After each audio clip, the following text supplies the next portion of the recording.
Well, I finally found the cause of the problem and fixed it. And the cause and fix is almost as weird as the symptoms itself. What I went through on this car, oh my goodness. In 25 plus years of working on cars, I've never gone through something this crazy. It was a literal wild goose chase. I mean, it was driving me insane because it made zero sense. I went through this car with a fine-tooth comb. I mean, I checked everything that could possibly cause this, and I went down some crazy paths, and you know, nothing made any sense. And just to recap from last time, well, just to add something from clarify something from last video, I said that when the problem occurred, the crank signal amplitude would drop to 500 millivolts. That only happened a few times, and I discovered that was most likely due to the back probe getting loose and making poor contact, because that basically never happened again. Um,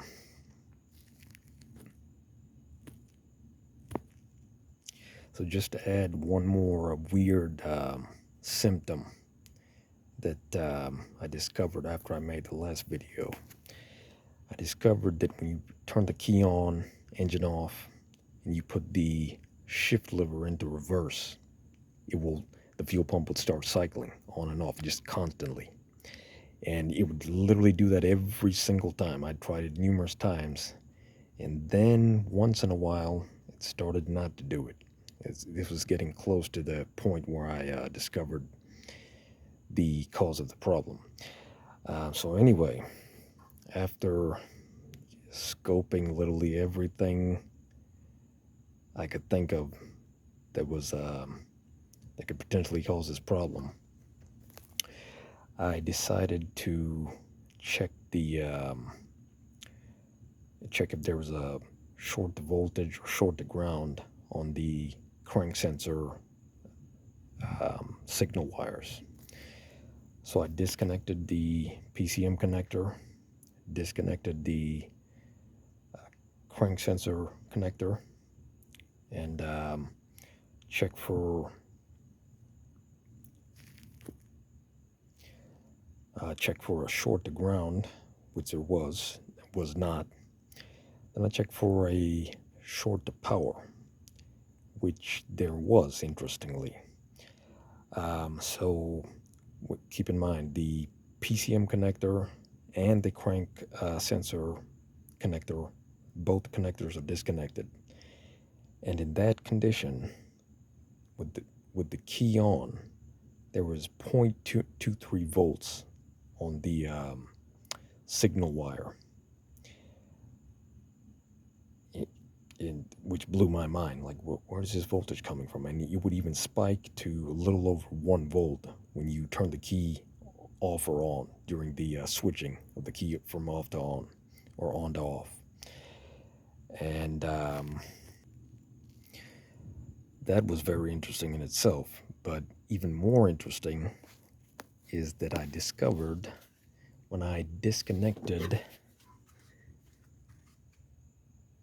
this 3-wire alternator connector and then turned the key on and checked for voltage on the crank sensor signal wire, it started out at 1.54 volts.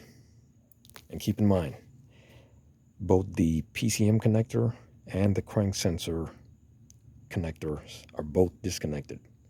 And now the alternator connector is disconnected. So it turned the key on, 1.54 volts on the crank sensor signal wire. But it would gradually, in 0.01 volt increments, increase. And it just kept increasing slowly over time. And after about 10 minutes, it rose to 2.15 volts, and it was still climbing. Yeah, so I turned the key off at that point. Like, huh. So I thought, okay, there definitely appears to be a short between that alternator connector wire, which is it was one particular wire. It's a pulse width modulated control wire going to the alternator, and with that connector disconnected, that wire, that terminal on the connector has 10.86 volts. So I thought, okay, somewhere in the harness, that wire and the crank sensor signal wire must be, touching, shorted, and that's why the crank sensor signal wire is getting that voltage, even with everything disconnected. But another thing is the bias voltage on the crank sensor signal wire. The official spec is this is the official spec. It's supposed to be approximately 1.7 volts, and when I checked it, it was 2.03. And I thought, that's a little bit higher than it should be. I thought that was odd. So the combination of that and the short power on that crank sensor signal wire led me to believe, all right, something's going on in this harness. I got to trace the wires and see what's going on. So the main engine harness on this vehicle, basically the entire main engine harness, it runs along pretty much the top of the engine and a little bit down at the front center of the engine, but mostly it runs along the top of the engine, goes through here, and then it ends up at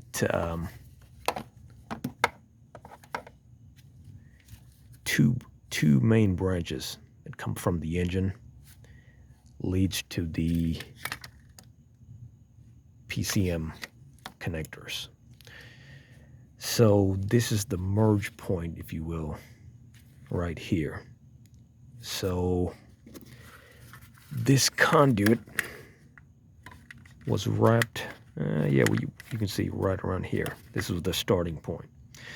So I started there, and when I started to get this conduit off, or well, unwrapped,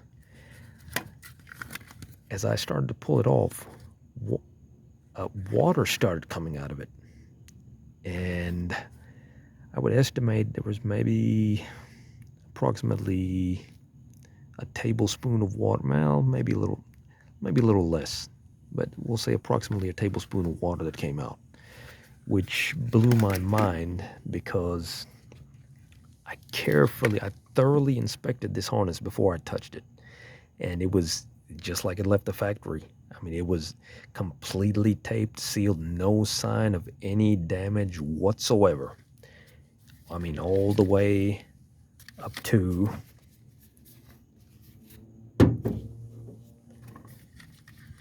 the PCM connectors, and you can see the little plastic cover on top of the connector.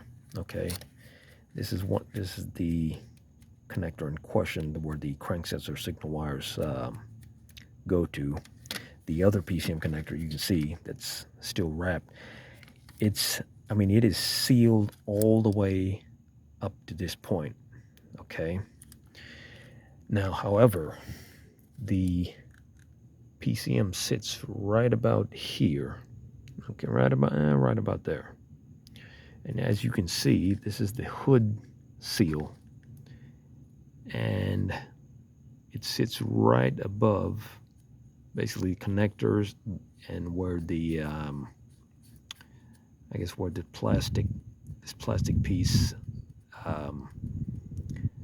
seals at this joint, this merge point, I guess you can say.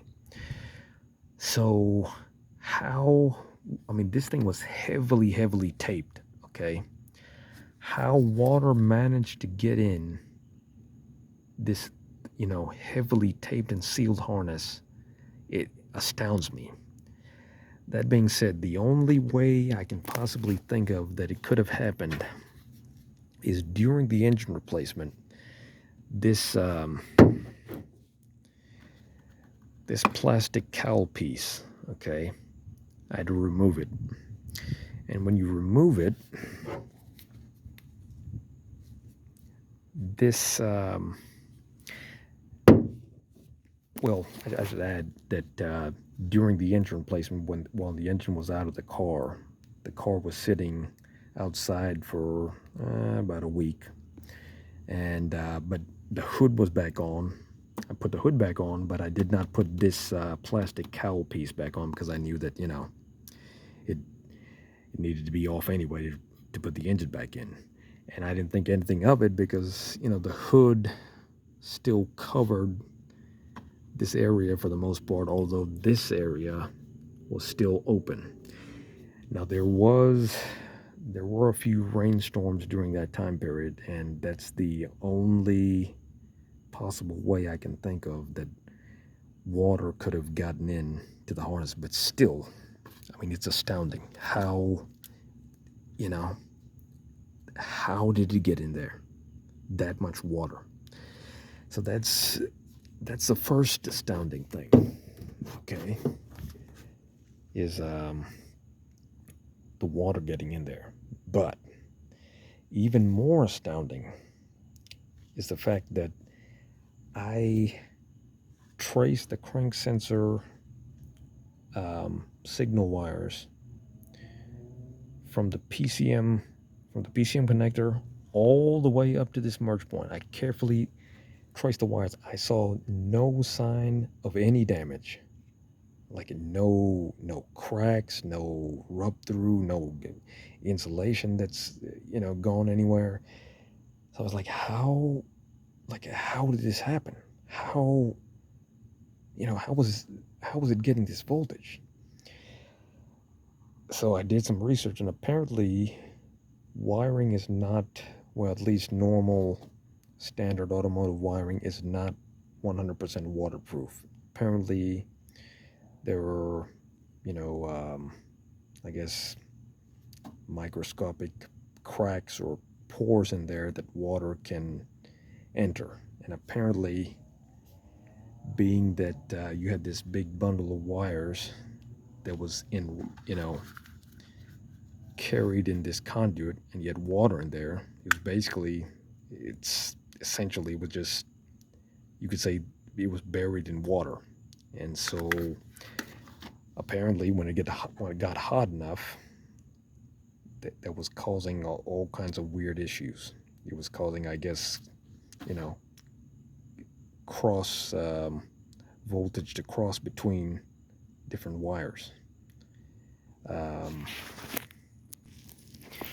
So anyway, I unwrapped the harness, and I rechecked. Well, the cord sat for 2 days with the harness unwrapped like that, so I guess it had time to dry out.